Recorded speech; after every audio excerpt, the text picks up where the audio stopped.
The European Union has deployed 44 long-term observers to Zimbabwe, the first Western election monitors since 2002. CGTN's Farai Mwakutuya reports. Previously banned from monitoring elections here, EU observers are back after a 16-year break and have been dispatched to all 10 provinces of the country. This is the second EU contingent following a core team in Zimbabwe since June 6th, which has been assessing the legal framework, election administration and voter registration. The long-term observers will be stationed in both rural and urban centers in the build-up to and after voting day. We look at voter registration to make sure the citizens of the country have the right to be on the register and to vote.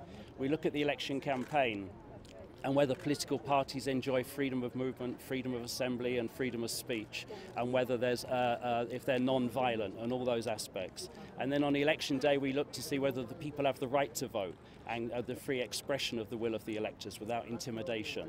The EU is among 46 countries and institutions that have been invited to monitor the July 30 polls. The African Union Commission has also deployed a 5-member team to provide technical assistance to the Zimbabwe Electoral Commission following a request by the Zimbabwe elections body to the AU Commission chair in February this year. The delegation has been in the country since June 15th and will leave on July 8th.